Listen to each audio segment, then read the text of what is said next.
On this week's episode, we talk about motivation, The highs, the lows, and what affects ours. the importance of having a co-founder, and Neil takes a bath with his sourdough. Ha, yes I do. All that and more coming up. 1, 2, 3, 4. I'm Neil. And I'm Matt, and we are the Invention Junkies. We lost our jobs at a high-tech startup to have 3 months to start a successful design business on our own. Listen in to follow our story, relive our failures, and join us on this race against the clock. So to kick us off, I think we should talk about how we started the week with the highs and lows of motivation this week. There was a big peaks and big troughs. Classic founder journey. I think like the roller coaster of emotion that you're on, and you can't get off. Yeah, it's surprising how you know what you should do and what you shouldn't do, how you should think and shouldn't think, but you just can't avoid it. It's so easy to spiral into, I think, extremes of either as well. It can be a negative spiral of like all the things that you haven't done or need to do, or all the worries you have, and then it also goes the flip side. Less this week, but oh yeah, this is going to make it, we're going to be millionaires, oh we should do all of this stuff, and it's like both are equally dangerous, and you kind of need to like skirt the line of staying motivated and on focus, but also not being pulled in either direction. And I think you've probably had a bit of a lower week this week, and that's how we came in with some of the worries creeping back in. So I think we've got quite an appropriate segment to open on. Yeah. If you want to take us away. Yeah, so you may have guessed, our theme of the week is... Oh no, sorry. I did that wrong. This all has to stay in now. I was gonna come in and say motivation, but actually I should. Yeah, I did that wrong. Oh, it's been a long week. So this week's theme of the week is all about motivation. Yes, it is. So I'll just give a little bit from the journey that I went through. Normally over the weekend we have a bit of backwards and forwards on messages and ideas, and we think things improve. My focus was on improving the podcast, because growing the podcast grows the audience, grows the following, which grows the reach, so that when we come to launch a product, we can reach more people. It all knocks on. And when we discussed it on Monday morning, the balance was, what if we're spending more time on the podcast and no time on the product development? Where's the balance? And it all comes back to this whole time balance of where to put your effort. So on Monday I did a bit more research and stumbled across a few other podcasts and sort of looked into them to get an idea of format and what they're doing and those sorts of things.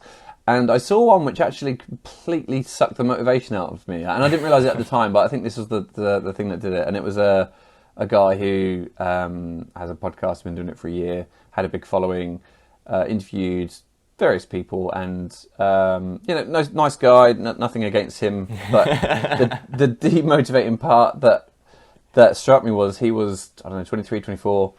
Had about 3 different businesses on the go. Made it seem like it was, very easy, and then all of a sudden, then you're comparing, and you're going, well, if he's got this many businesses and he's doing this well, what am I doing wrong? I can't do this. Clearly, I've not got it. And then you start spiraling, because you're all of a sudden comparing yourself to what this guy's doing and what you're doing, and it's the saying is, comparison is a thief of joy, and you should only be comparing yourself against yourself and those sorts of things. And even though you know that, it's still difficult to get out of your head when that is the case. We went on a mini rant about social media, and I think everyone knows the negative impacts of social media, and especially the way that you put up this filter on your life, and a lot of people show the best things, and it makes other people think that they can have those things, or those things are realistic, or whatever. And it's well known, but it doesn't make it any more difficult. And I think the problem is when you're researching with a sort of entrepreneurial business mindset, you think that all of these things are going to be like really helpful. You're going to get all these tips, and this is how I start a successful business. And actually, it's the same thing. And it's a lot of people talking about, you know, the success, the miracles, and it's a bit like a lot of them, not all of them, but it's a bit like someone saying, "Oh yeah, you know, do the lottery, you'll win. It's great." Yeah, you know, the lottery is a surefire way to fund your success, and it's like, well, no. And even in, you know, this one that you'd been demotivated by, he kind of talks about, like, you know, he was successful because of like familial wealth, and he was very lucky because of that, and he wasn't even, you know, doing it in a negative way, but I think it's still very difficult to not be comparing yourself when you're doing this research and finding these things. Although one thing that came out of it, he did say, you know, the main reason was because he had a wealthy family who funded a lot of his success, and it's you've got this. There's a triangle, the time, quality, cost triangle. So if you like when you learn how a fire is made with fuel and oxygen and heat.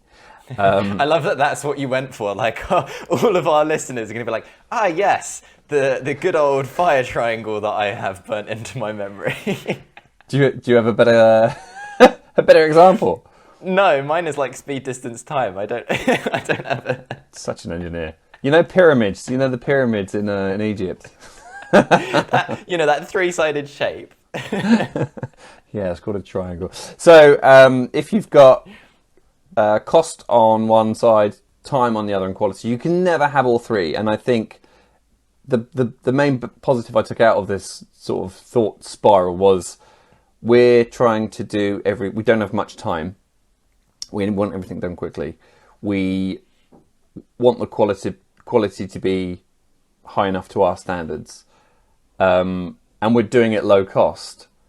And I think we can't, all of those things don't work. We want, and that currently the thing that's suffering is the time. That's the thing, it's taking up more time. So we actually need to put in more money into, advertising and in other processes that we're doing manually, because that's putting that cost up is actually going to bring the time down. I don't think we have done some sacrificing on quality on different areas that we're happy with regards to the social media, and where it doesn't matter. That's a really subtle dig at some of the shorts that have gone out. So we alternate who edits our footage every week, and I'm much less experienced, and so it takes me a little bit longer. And I'm also me, and our polar opposites are I'm a bit faster and looser with things like this, and Neil is more meticulous and methodical, and, you know, has processes for things. And the last time it came to editing, I was like, I just pick random things, I'll just slap them together and we'll just post that, it's fine, you know, it's socials, don't need a lot of time on this. And he was just like, you know, twitching and very uncomfortable with this. I'm very grateful he's let us try it, and we'll have the analytics coming back, and, you know, it's all part of testing. But I love that you managed to get that in the podcast. Well done.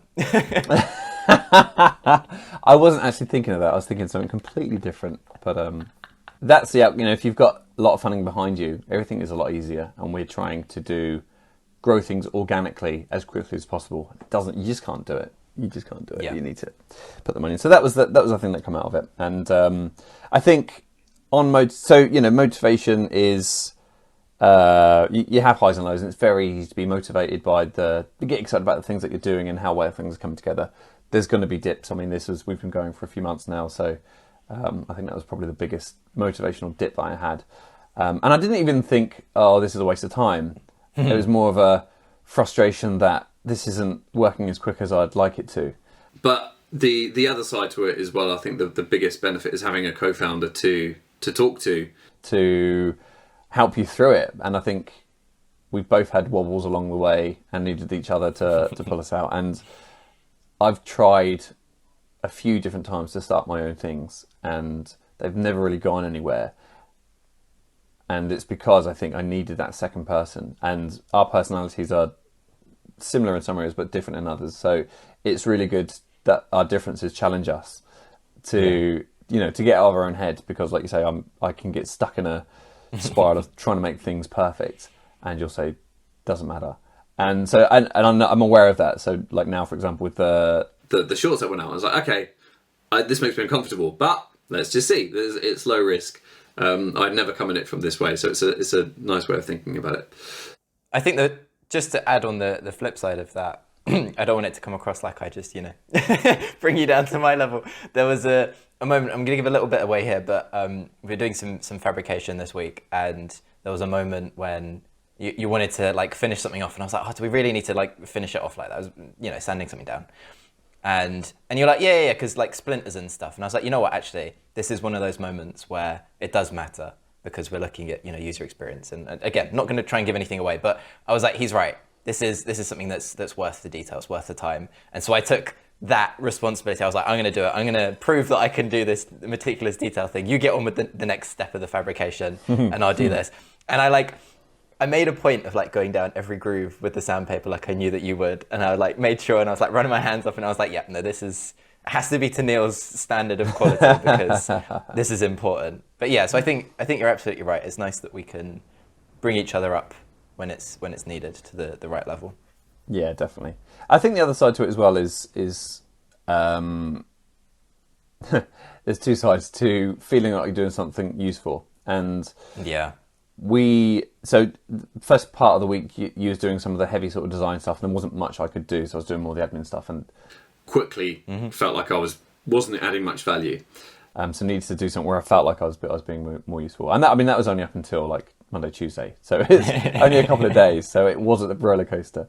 Yeah, but it was that was also a nice reminder of how you shouldn't be shooting from the hip, and you can shoot from the hip a couple of times, but if your whole plan and roadmap is just doing whatever you feel excited about on that day, you just end up excited and motivated, but going around in circles. And it's really that was a nice sort of eye opener to, we've made a plan, stick to the plan, go back to the plan. If the plan's not working, you can adjust the plan, but you shouldn't just think, oh, I'll do this because this feels like it's useful. You should be, asking yourself, is it why challenging? Because it makes you excited doing it, maybe it's not the right step to do if it doesn't actually get you closer to where your goal is. Yeah, absolutely. And I think that's maybe a nice segue into, revisiting some of the plans that we keep revisiting. Our social strategy, I think, is something that we struggle with the most because, we're not familiar with it. We've never done it before.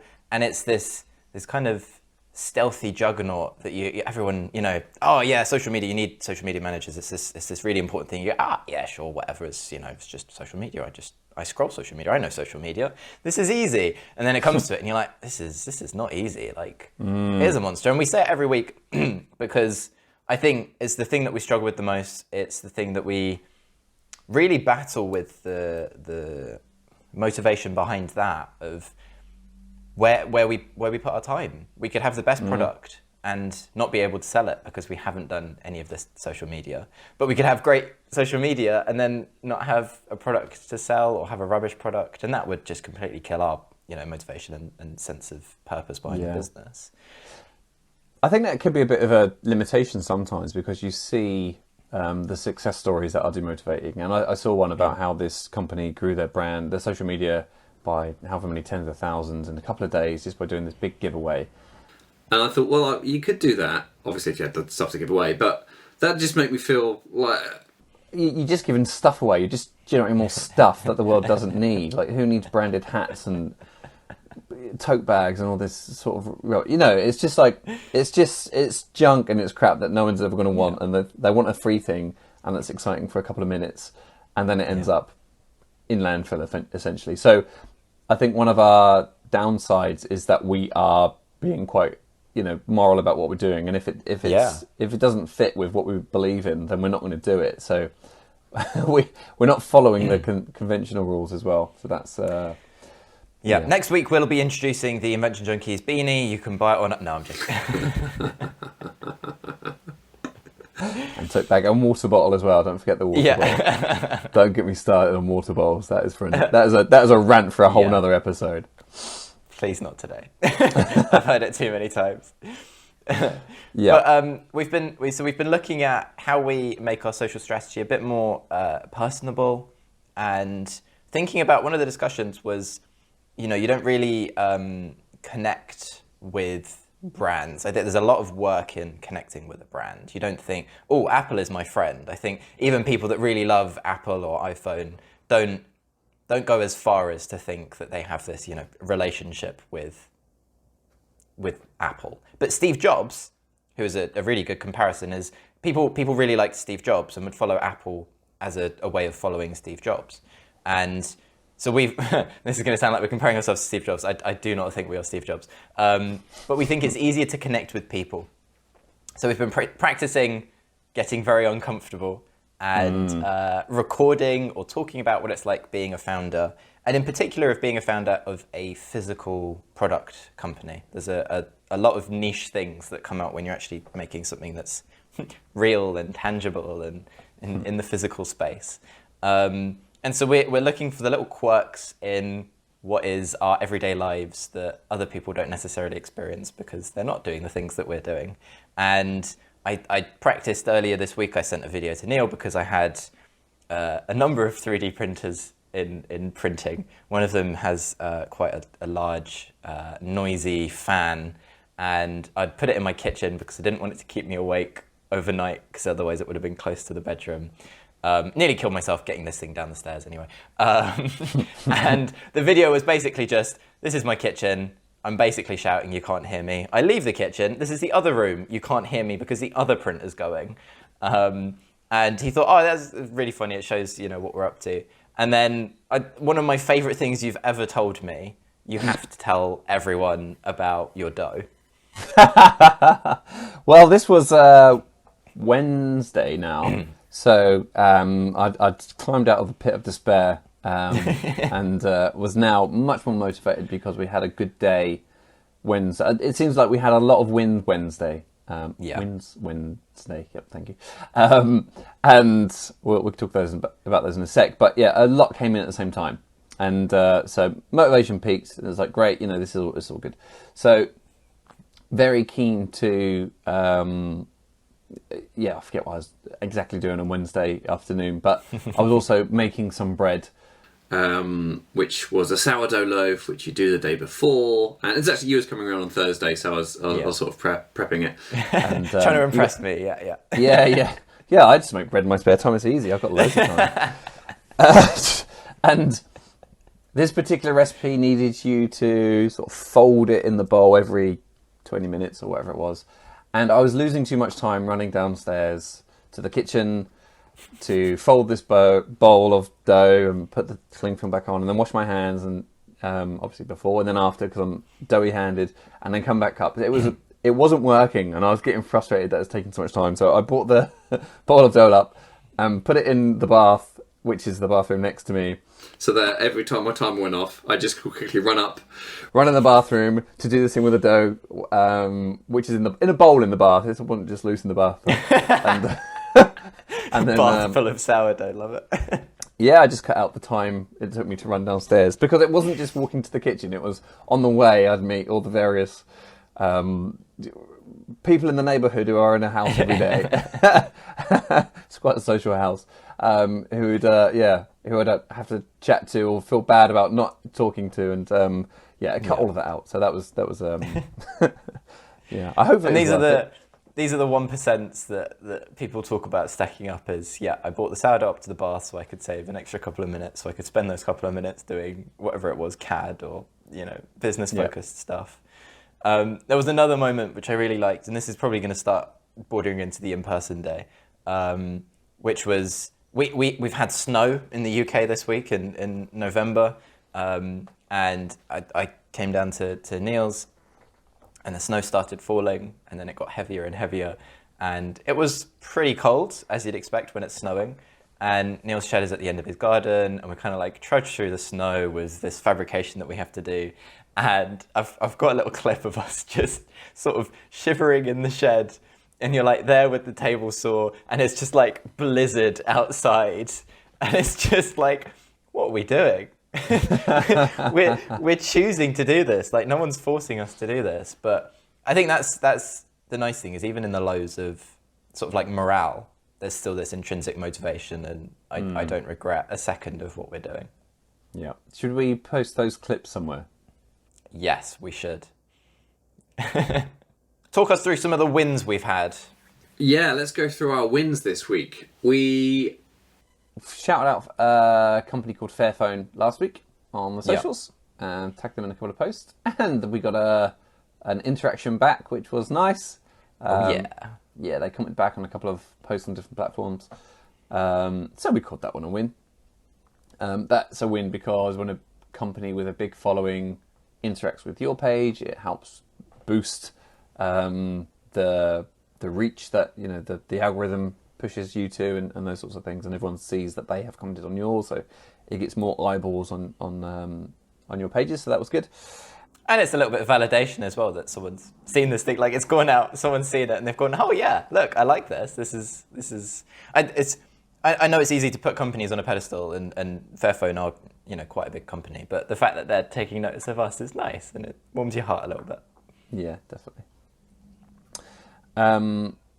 We had a lot of time gone into CADing this week, these various parts that we 3D printed, and they've all come out brilliantly. We're not showing them intentionally because obviously we don't want to show all of our secrets just yet. But there's a few next to me here, and we tested them in person and performed really well. And it led on to some nice user testing, or sort of impromptu user testing on Thursday with various people coming through and testing this thing we've made. If I do. And I think there's just before we do the testing, it's the almost panic of excitement. It's brilliant because it was snowing. All of the kids that were around were very excitable, and they left and went to school. But the excitement stayed, and we were running around the kitchen. Your kitchen island where we do all the work was just a complete mess, littered with all of these bits of plastic and 3D prints and knives and drills and all the tools we were using to cobble this together, because it is still a prototype. And literally, we were both running to and from the thing that we're assembling, and it would let's put this 3D print on this thing that's not a 3D print, and it clips, or it makes a noise, or it sits right, and we're just ooh, and we're just such a good feeling having this thing come together that's been a little bit ethereal, a little bit not real. And the CAD model really brings it together because you can see a thing in a physical space, but then actually having that in the real world, being able to interact with it is just amazing. And that's why user testing gave us so much, because we had this thing that we could test on people. Yeah, definitely. And it was nice to show everybody the different features that this thing has, how it moves in different ways that you wouldn't expect a traditional one of these things to... Oh, God, I feel so bad. It's to store clothes, that's all I say. So this unit's to store clothes, how it works, and how it's different to everything else that's out there. And it was really interesting to test different lengths of things and distances and shapes and sizes, and say, okay, now do this, okay, now turn around, and we turn a few screws and change the configuration. What do you think about this? And then, oh wow, I love this. And then okay, great, what do you love about it? Tell me more. And then turn around, change a few things, and then it's oh, I hate that. Oh, that's horrible. Oh, it I makes really me feel sick. Yeah, and all you've done is change the length of something slightly, and it just looks a little bit differently. And it was really nice just to test that and get that feedback. And we got some feedback that was the same across the board. For some things were changed, and some things were very varied. So we're learning that the thing that was varied, this is something that a user would want to configure. If it was the same opinion across the board, then it's probably something that we just lock in and don't do that, and it's not a user configurable part. So really useful day. And I think just a nod to the way that we do the testing. We've read a lot from there's a book called Sprint, and that's got a lot on how to observe in research. And we've been reading and practicing these things for quite a while now as part of a previous job and way that we've approached surveys and things as well. But we actually, by default, fell into this. You were the leader of the interaction. You'd exhibit the features, and I was just sitting there kind of quietly, watching. And I was trying to. At one point, I was like, "Oh, can you just do that again?" Because and they did it again, and I was like, "Okay, right, yeah, cool." Because I just wanted to see if you came up to the balls of your feet, to see if you changed position. And it's being able to have someone lead the interaction. Oh, are you doing this thing? How do you feel about this? Whatever, asking the questions, and then having someone else separate from it that can make the notes and see the things that you can't see when you're doing it. And we swapped a little bit later on in the day, but I think that's a really nice trick if you're ever in the experience where you're trying to do some user testing. If you can't be the one that's observing, you have to be the one that's leading, then just like set up a camera and you can use the camera as a way of observing passively. Yeah, it's a really good book, actually. Yeah. We'll put a link in the show notes. It's not just for people that normally assign sprints with the Agile project management method, which is software development, but actually it's how to design anything in a 1 week sprint, and how the process you go through, how you pick what problem you're solving for that product, and how you prototype and how to do it quickly, and then how you do the user testing. There's lots of steps to it, and I think it was one of our Bibles that we refer to as a Bible. We've got quite a few Bibles that are building up there. A pile of Bibles from all the different gods that we follow. Yeah. Right, okay. That takes us nicely to this week's Problem of the week. I tried to do a spin and then I realised I couldn't, so I kind of like swapped direction, and it looked like I was doing some sort of like dodge in a sports game.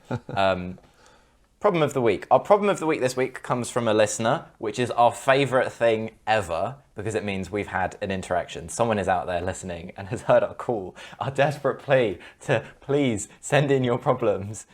And we have one. So here it is. It came from interacting with their children. And should I read the message? Yeah, I mean, you could read the important parts. So, thinking about it when brushing my kids' teeth, usually use cold water for herself, but needing to use warm water to wash their faces. Otherwise, they scream. So we have the tap goes on, but it has to run for it to become warm. And what a waste of water that is, because you've got all this water that's like running because you just want to get the pipes warm and get the hot water out, but you're not actually using the water that's coming out. So how can we fix this problem? Yeah. I hope she knows that we are not going to give her an actual practical solution to this. Well, you never know. You never know. This could be a first, yeah. So I mean, it is a problem in when you know, if it's in the bathroom and you're the furthest point from your heating system, if you've got a traditional boiler, because you know, especially when it's cold, because that hot water's got to go all the way from the boiler to where you are, and the pipes are cold and they're warming up and sucking the temperature out of the water and blah blah blah. Yeah. So there are some solutions for this for industrial building, or you know, larger buildings. It's called trace heating. So you have a heated wire that runs down the pipe that's like cable tied to the pipe, and then there's insulation that goes around the outside, and that keeps the water at a certain temperature, so that when the water comes on, the water that's already in the pipe is maintained at temperature, so that it's always it doesn't get too cold. I would assume that there's a higher energy consumption for something like that, because you've always got this sort of like passive heating going on. Yeah, and I guess it's in a big building, you've got a lot of demand, so a lot of water going backwards and forwards. So that's why it works, because the water's not sat there for a long period of time, not being heated, not being used. It's always being pulled off in different areas. So it means that you can have your heating point further away from the end users. So that's a known one. And I think similar to that sort of leapfrogging is the instant hot kitchen taps that you get. So they have usually a sort of like hot water reservoir that they maintain the heat of. That's how you get your instant heat. You have the same problem with these instant hot taps, where you've got this sort of passive energy consumption to keep this tank warm, and if you're not using it, then what's the point in it? But maybe you could have like a schedule system. If it's a regular activity like brushing your teeth, I expect you're doing it early in the morning and lasting at night. There's some sort of semi-regularness to it. So maybe it doesn't have to be quite as inefficient as always having a hot tank that's on, but it could be, at 8 o'clock it comes on for 10 minutes and then goes off. Well, I mean, we could actually dig deeper into the problem here, and what's the real problem. So I use having children. Yeah, that's normally the main problem. I use cold water for myself, so it could be that you use warm water for yourself, or just use cold water for their faces and let them scream. Yeah, earplugs Defenders, these are effective solutions, especially, I'm sure children scream for other things, so we could be solving some other problems at the same time. Yeah, you could wash their faces closer to the, you know, if your water heater's in the kitchen, you could do all the face washing there.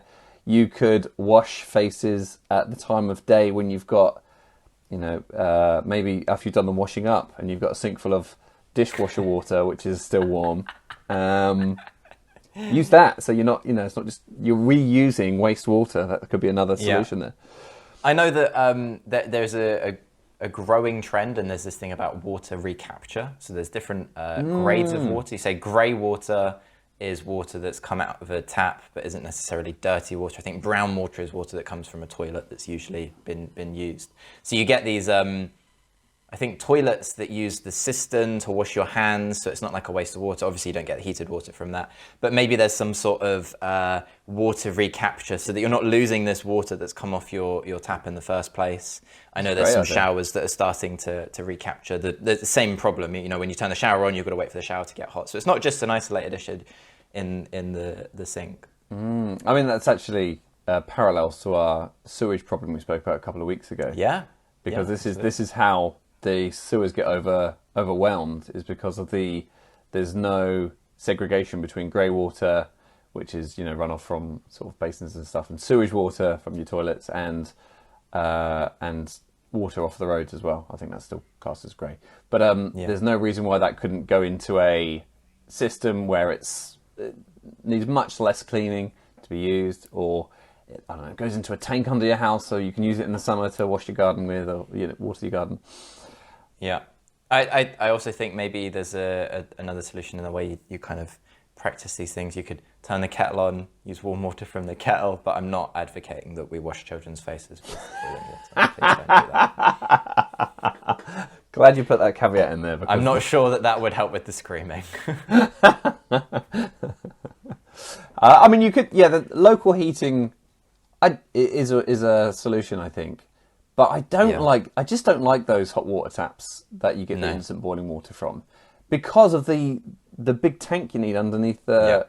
It looks so simple and effortless and fancy, but you lose so much under the cupboard, and you've got this big tank of water that's always boiling, just so that when you use it once or twice a day, you can get a hot cup out of it. I think it's fine if again, high turnover if it's in an office where you get a lot of people making cups of tea and things, but otherwise. This made me think of something you told me. I'm going to not throw you under the bus, but just reveal a little bit of an insight on the kind of person you are and how much you care about efficiency. So you've talked about how you'd rather have an efficient light bulb over a chocolate Easter egg before. Yep. Listen to a previous podcast if you don't know what I'm talking about. And you once told me that you have a system so that you use the hot water that's in the pipe so that it hasn't gone to waste. Wish I never told you that. I do that. I'd forgotten I did that. But what I do is, if someone's used the hot water, right, and I need to, I'll just turn the tap on low so it's not fast enough to trigger the boiler to come in, but I'm just getting that hot water coming through the pipe. So, you know, and then when it starts coming through cold, I'll switch it off because I've used it, and then I feel good about myself. But it could be, actually, just thinking about this now, maybe this is a bad thing, because if I do that and then someone comes along and wants to use some hot water again, then they've got to reflush the system. So there's flaws in my Yeah, I think a smarter or a more intelligent water system. I think heating is getting smarter, but we're not necessarily getting smarter with the water. And heating, the future of heating at least is thermostats that self-regulate each room. You now get smart radiator valves, but I don't think hot water has quite reached the same level. And maybe when you're installing pipes on a new build, you have a temperature sensor in the bathroom that knows and starts to learn when you want the hot water in the bathroom, and you've got one in the kitchen, and maybe it's starting to have water ready for when you want it, like heating is starting to be, hotter when you want it, and you get these lower peaks, and it means it's more efficient overall. So this was, I've surprised myself, because this was quite a productive conversation. Yeah. We haven't talked about lasers or poo. I have got one that's going to bring it down. I just thought then you could just put a tap on a radiator and wash your face with radiator water. might be a bit hot. Well, and also, I mean, I'm not sure if you've ever smelt radiator water with all the things that stop it chalking up. It's very Yeah. acidic smelling, but it's hot Okay, water. what about wet wipes on the radiator? There we go. Never have to turn the Problem tap on. Yeah. Just don't wash your face. Don't get dirty face in the first place. Yeah. Problem solved. I don't know why we didn't start with this. What a silly Yeah. Oh, God. We massively overthink things. Great. Okay. Let's end it. Let's end this thing. All right. So the usual weekly roundup. Thanks Yeah. to everyone that listens. We are extremely grateful. Thank you for sending So in your grateful. problems for us to solve. Keep them coming. Keep them coming, indeed. If you want to hear anything differently, please let us know. We love the feedback. It's all about the feedback. Please shout us out on social media. Interact with us. It does help grow our channel. The more interactions and comments and likes and all those things. Like, share, subscribe. I hate the phrase, but it works, unfortunately. Please, please, please. Yeah. Yeah, that's good. Okay, Matt, sing us out. What are you going to sing today? I think I'm just going to do the usual, we'll start the backing, here we go, and that's it. Invention Junkies out.